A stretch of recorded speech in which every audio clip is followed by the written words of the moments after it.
Alright, today's lesson we're going to be going over sample spaces, events, and probability.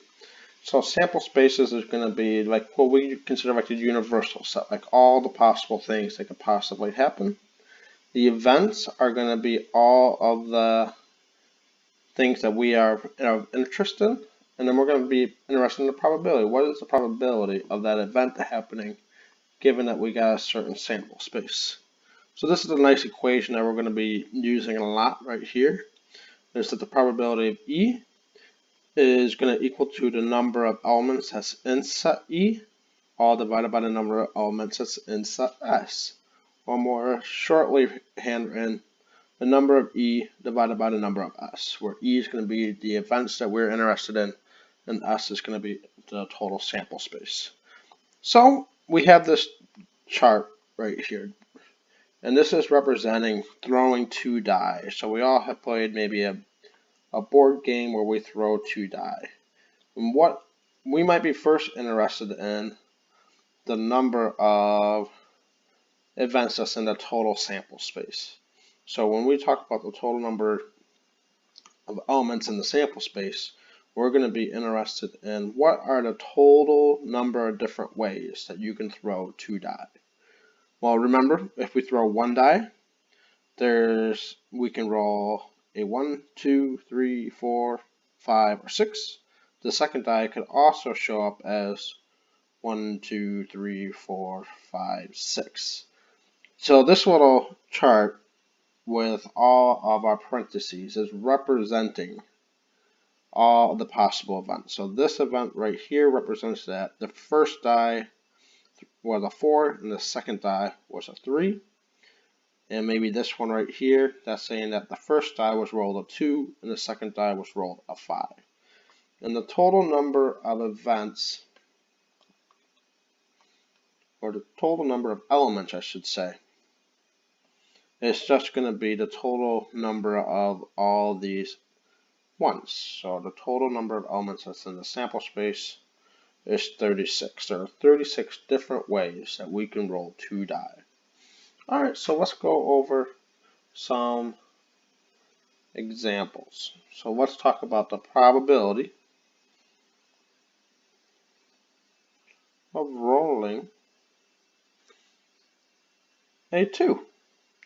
So first, we know we are going to use the equation number of elements that's in our event space divided by the number of elements that's in the total sample space. And we know that the total number of elements in the sample space is 36. There are 36 possible ways that we can roll two die. And then we can look at our chart, the probability of rolling 2. Well, rolling 1, 1 is the only thing that could possibly be that we could roll a 2. So how many elements are there in rolling a 2? Well, there's just 1.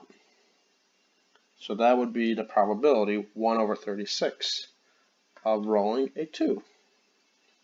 So let's do another example. Let's talk about the probability of rolling a 7, lucky number 7. Well, once again, we're going to use the number of elements in E divided by the number of elements in S. And once again, it's still going to be 36 in the denominator. And now we got to count up all the possible ways that we could roll a 7. Well, we can roll a 6, 1, a 5, 2, 4, 3, 3, 4, 2, 5, and 1, 6. And that would tell us all the possible ways that we could possibly roll a 7. And let's count them up. How many ways is there to roll a 7? 1, 2, 3, 4, 5, 6. So 636 is the number of ways that we could roll a 7. Because all we did was count up all the possible ways that we could roll a 7. And we divided by the total possible ways that we can roll two die. Alright, so let's get even more a little complex. Let's talk about the probability of rolling a 3 or a 4. So we have to count up all the ways that we can roll a 3. Then we're going to count up all the ways we can roll a 4 and add that up. So we're still going to be using the number of elements in E, the number of elements in S. It's just that E has 2 different things. So we can have 2, 1 and 1, 2. That's the total number of ways of rolling a 3. And then for rolling a 4, we have 3, 1, 2, 2, and 1, 3. And then we just count them up. How many numbers are there? 1, 2, 3, 4, 5. So we have 5, 36. It's going to be the probability of rolling a 3 or a 4. Alright, let's do one more example dealing with rolling 2 die. Let's talk about the probability of rolling a number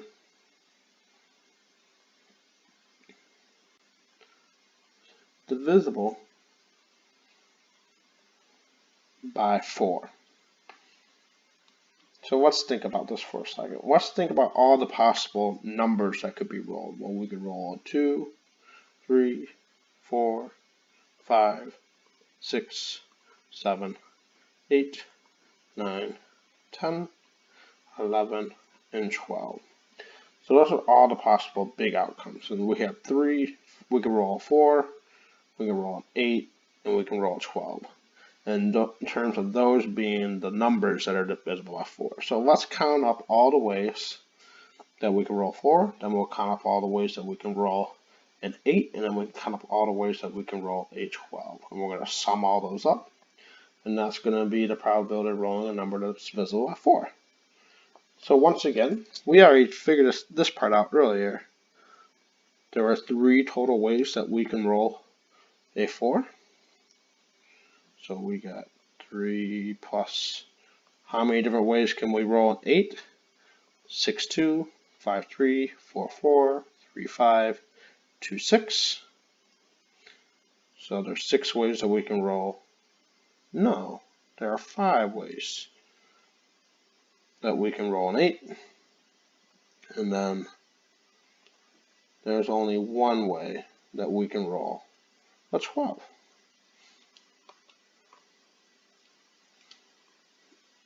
And there's still going to be 36 total ways that we can roll 2 die.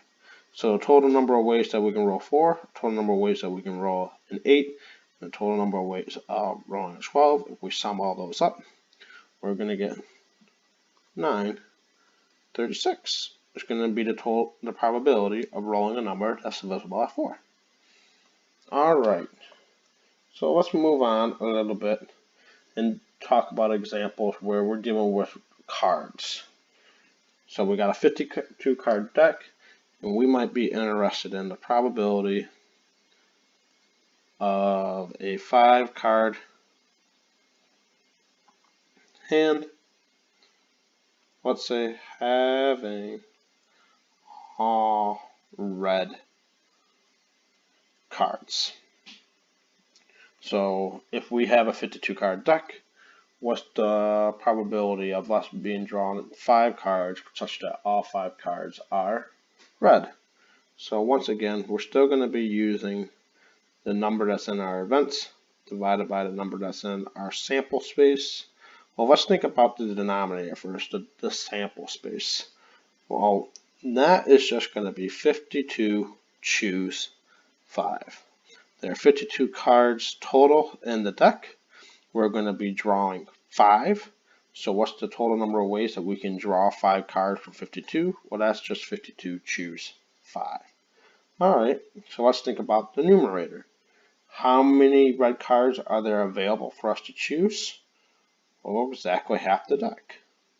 And how many do we want in our group?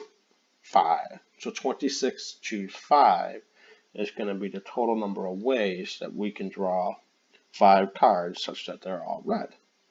And we're just going to take the ratio of these two. So we got 65,780 is what 26 choose 5 equals to. And then we're going to divide that by 52 choose 5, which is, oh boy, 2,598,960.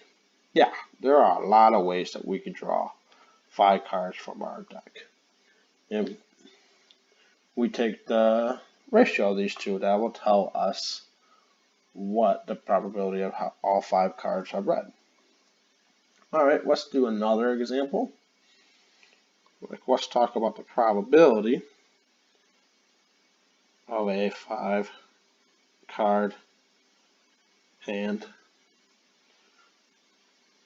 having 2 face cards and 3 non-face cards. Alright, once again, we're still going to be dealing with the number of events divided, as in our event space, divided by the number of events or elements in our sample space, which is still going to be the ratio. The number in the sample space is still going to be 52 choose 5. But now we're going to be interested in this aspect here. So let's first deal with the 2 face cards. Well, we first have to know how many different face cards are there. Well, there are 4 kings, 4 queens, 4 jacks, and that's all the face cards. So how many face cards are there? 12. How many face cards do we want? 2.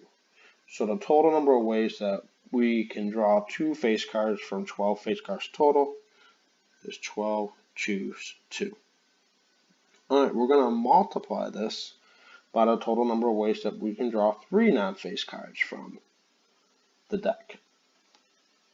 So how many number of non-face cards are there? Well, we can go through. There are 4 aces, 4 nines, 4 8s, and calculate all the way down to 4 2s. Or another way that we can think about it, if there's 52 cards total and there's 12 face cards, we subtract the face cards from all the cards. That'll tell us how many non-face cards there are. So if there's 40 non-face cards and we want to have 3 in our last group, so we're going to have 40 choose 3 will be the total number of ways that we can draw 3 non-face cards from all the non-face cards. And this will tell us the total ratio. So let's figure this out. So 12 choose 2, that's just 66, times 40 choose 3, that's 9,880, all divided by still 52 choose 5, which is 2,598,960.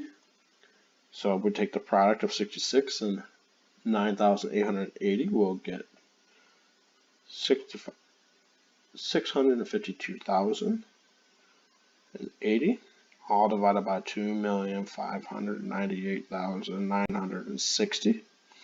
We take the ratio of these two, and that is about 0.25, or about a 25% chance.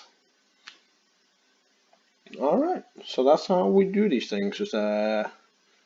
This is a big equation that we're going to be using, is that we're going to take the total number of elements that's in our event space divided by the total number of elements in the sample space. And the name of the game that we're going to be practicing a lot is just how many elements are in the event space and just how many elements are in the sample space. Alright, take care.